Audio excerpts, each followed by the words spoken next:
enquanto segue o poder público organizado com o seu passo trôpego e errante, guiado por narrativa em cima de narrativa, o crime organizado continua crescendo de maneira organizada no país. A Polícia Civil de São Paulo avançou com as investigações no assassinato no aeroporto de Guarulhos. Hoje foi realizada uma operação para tentar cumprir um mandado de prisão contra um dos suspeitos de ser o olheiro do crime organizado no aeroporto. Cauê do Amaral Coelho tem 29 anos e é integrante da facção criminosa PCC. Então por que ele está solto? Está foragido e a suspeita da polícia é que ele esteja no Rio de Janeiro. Aí, hoje a Secretaria de Segurança Pública de São Paulo ofereceu uma recompensa em troca de informações que ajudem a encontrar o suspeito. Bom, André do Rap nunca mais, né? O secretário Guilherme Derrite falou sobre isso. Vamos ouvir. E tá aqui a foto dele, do Cauê. O nome dele é Cauê do Amaral Coelho. Esse indivíduo, que eu já mencionei, que em outra ocasião já se identificou como membro do PCC, já foi preso por tráfico de drogas, encontra-se foragido. Em razão disso, acabamos de publicar a resolução número 65 de 2024, da data de hoje, fixando o valor a ser pago a quem fornecer informações relevantes que levem à captura desse criminoso que está foragido. Pode fixar no valor de R$50 mil para quem fornecer informações a respeito do paradeiro do Cauê, informações que levem a realizar a captura. Estava ali o comandante da Polícia Militar ali ao lado, o Coronel Castro, estava também o Coronel Cássio, estava também o secretário adjunto da Segurança Pública, o Nico, né, o Dr. Oswaldo Gonçalves. Estava ali ladeando o secretário Guilherme Derrite, que já declarou que vai dar uma entrevista aqui para o Linha de Frente. Estava agendado hoje, dia 19. Claro que, diante dos acontecimentos, nós estamos aguardando o momento oportuno para conversar com o nosso secretário da Segurança Pública. Coronel Sérgio Marques, como é que vamos fazer com esse PCC? Ali tinha policiais envolvidos na escolta. E aqui entre nós, coronel, nenhum de nós começou ontem nossas carreiras. Aquela empunhadura das armas de fogo é típico de quem as usa todo dia profissionalmente. Ali tem policial, pode investigar que vai ter na execução do crime. Eu queria te ouvir. Já existem até evidências a respeito de tratativas do PCC com integrantes inicialmente da Polícia Civil para que houvesse ali a queima de arquivo, né? E também o que acontece nessa questão. As corregedorias estão trabalhando, com certeza, e há também uma equipe que foi nomeada pelo secretário de Segurança de São Paulo, Guilherme Derrite, e com certeza em breve nós teremos mais informações, porque com certeza esse olheiro vai ser preso. A questão, acredito que em uma semana esse olheiro vai ser preso, né? Ele vai, com certeza, ele vai ser preso ou vai se entregar, provavelmente orientado por advogados, e as investigações continuarão e onde quer que seja, se houver necessidade de arrancar da própria carne, a carne que estiver estragada será arrancada, e esse é um trabalho que o Guilherme Derrite, o secretário de Segurança de São Paulo, tem realizado. Priscila Silveira, como você vê essa questão? Isso mostra sem dúvida, poder vulnerante, poder de fogo do PCC. Todo mundo sabe que ele existe, todo mundo sabe que ele está aí. O Ministério Público está dando reiteradas declarações do crescimento dessa organização, uma máfia já de caráter internacional. Mas, é claro, a ousadia com que foi realizada essa operação, ali no aeroporto com várias pessoas, com 2 vítimas colaterais, uma delas, um rapaz de 31 anos, motorista de um aplicativo, vítima fatal, e o envolvimento de policiais que estavam na escolta dessa vítima, que é um membro do PCC também, mas que era uma pessoa de interesse da investigação, indica, sem dúvida nenhuma, uma ação, um protagonismo do PCC. Isso compromete, desgasta a política de segurança pública do Estado?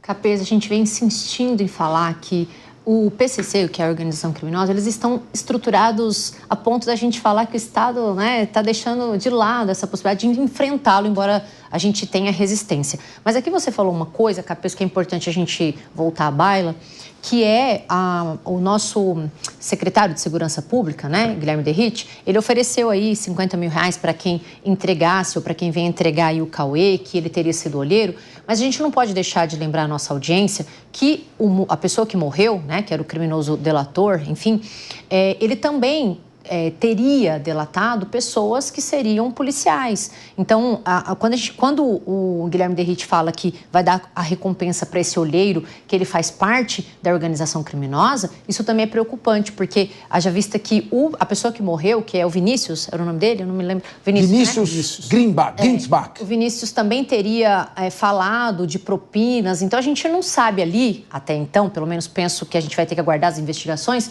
se essa morte adveio das organizações criminosas ou da própria polícia, porque ele tinha, eventualmente, e aqui eu não estou afirmando nada, nem podemos, porque a gente tem que aguardar a investigação, mas é bom a gente lembrar que ele também delatou pessoas que são ligadas à administração pública. E há uma corrente, Capês, dizendo aí que, inclusive, esses policiais, que foram até afastados da corporação para investigação, claro, de maneira preventiva, que eles teriam falhado de uma maneira preocupante dentro aí da segurança feita a este delator. Então, preocupa... Eu não ouvi falhado, não. Ouvi coisa pior que falhado. Hoje falhado, não. Não, deixa eu terminar. Quando o erro é muito crasso, não é erro. Na verdade, eu vou complementar. Que eles teriam falhado de maneira proposital. Ficou melhor, né? Maravilha! Então, essa é a corrente. Aí tem uma corrente ganhando força nesse sentido. Vai se apurar, começar lá de trás, quando o carro falha, quando 3 desembarcam, enfim. Mas a gente precisa guardar as investigações. Eu acho que estamos avançando, mas a gente precisa, eu vou insistir para terminar aqui a minha fala, a organização criminosa, ela só se encerra quando a gente mexe no bolso. Se não mexer no bolso, não adianta, eu não tenho arma, Capês. Veja, eles estavam lá, não sei os armamentos, o coronel pode até falar melhor, certamente eles estavam armados aí até os dentes. A polícia vai armar com o quê? Com 1.40?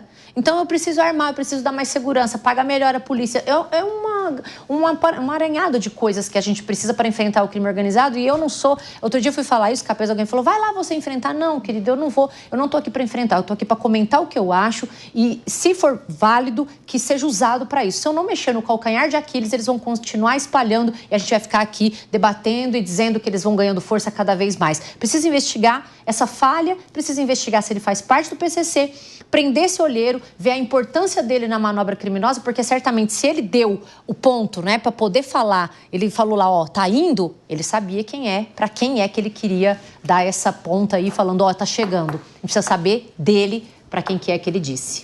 Emerson Tawil, a questão que eu coloco é a seguinte, se o Estado não consegue proteger um delator, que é uma pessoa objeto de interesse da investigação e que poderia ajudar a desvendar vários crimes, isso não é um desestímulo para que outros que querem se arriscar em troca da sanção premial, do prêmio pela colaboração, venham a fazer a colaboração premiada com o poder público? Porque ele estava ali sob proteção do Estado, não porque ele fosse alguma pessoa especial que merecesse, porque ele era alguém de interesse da investigação que poderia colaborar muito com a indicação de provas. Como isso repercute mal em termos do Estado, como um Estado com capacidade para proteger delatores que são de seu interesse e obter provas concretas para combater o crime organizado? Bom, existem vários fatores aí, Capês. Um deles é um delator desse quilate. Será que não era mais viável esse delator estar confinado dentro da sua casa? Para que não pudesse ficar exposto, e aí você está dentro de um núcleo ali em que você consegue fazer dentro da cercania ali a segurança dele de uma forma mais eficaz e objetiva. Então, o sujeito viajava para cima e para baixo, tinha condição financeira, então também estava de bom vivan e acaba ficando suscetível a essa prática de crime. Outra coisa, infelizmente, o Estado paralelo, ele não concorre de igual para igual com o Estado eficaz. Ele concorre a passos largos. Hoje o crime organizado ele está a passos largos de qualquer instituição democrática desse país, sobre a minha ótica. É um poder que ele decreta morte, ele lida com valores financeiros astronômicos, tanto é que tivemos aí no período eleitoral denúncia de que possivelmente o crime organizado estava ali patrocinando muitas campanhas eleitorais e o Estado fica de uma forma omissa. Eu gostaria de saber quem será o sujeito de audácia e coragem de fazer a delação desse Cauê, mesmo tendo ali o prêmio de R$50 mil, porque, como diz, a própria investigação tem duas linhas de investigação. A primeira é que, possivelmente, policiais estariam envolvidos com o interesse da morte de Vinícius. A outra é de que o crime organizado também tinha o seu interesse. Então, nós temos duas linhas de investigação, da qual, inclusive, os policiais, existem 14 policiais já afastados, incluindo delegados, policiais civis, policiais militares, toda a gama da segurança pública. Olha, esse sujeito vai vir agora fazer delação ali, a denúncia do Cauê, olha, está em tal lugar e vai receber o prêmio de R$50 mil. Num estado paralelo em que ele dita as regras, ele impõe suas condições, o sujeito de bem, o cidadão de bem, fica acuado. Infelizmente, essa metástase da segurança pública tomou conta do país. As autoridades não conseguem tomar qualquer tipo de providência que possa ser eficaz. O Estado de São Paulo tem saído na frente, sim. Tem sido um grão de mostarda dentro de um deserto, mas sabe que a dificuldade é muito grande. Como disse a colega aqui, Priscila, eu vou sair em defesa, falou assim, olha, precisamos ter um aparato maior para os policiais. Eu digo que hoje a parte estrutural de qualquer polícia, seja ela civil e militar, ou até as polícias rodoviárias federais e as polícias federais, eles têm uma condição bélica muito equiparada ao crime organizado. O grande problema que falta nesse país é, primeiro fato, vontade jurídica, que o policial, os agentes da segurança tenham um respaldo para que possam atuar sem retaliação, seja ela interna ou externa ou propriamente pelo crime organizado. Isso é uma vergonha. O calcanhar daqueles do país hoje se chama segurança pública, em que se reúne o G20 e tentam resolver o problema de outras nações e sequer a gente consegue colocar um estancamento interno dentro desse país. E, por coincidência, no estado mais violento de todo o país, o Rio de Janeiro é o G20. Então, isso chama a atenção, as autoridades ficam à mercê dessas narrativas bonitas e ideológicas, mas, na verdade, a prática resulta numa ineficácia tamanha, dantesca, em que o povo fica suscetível a essa violação de seus direitos, em que sair de casa para o seu trabalho e voltar com vida é uma vitória. Ricardo Rous, agora, o advogado do PCC, que ainda está solto, não foi preso, ele conversou com um policial civil, que também está solto, em que ele oferecia R$300 mil para o policial civil encomendar a morte desse Vinícius Grinsbach. E o policial disse, não, 300 mil é pouco, tem que ser uns 3 milhões. Mas você dá conta se eu pagar? E olha lá, hein, se você não der conta, vai você, quem vai ser morto é você. Esse áudio teria chegado ao próprio Vinícius, que é a vítima, que entregou esse áudio ao Ministério Público.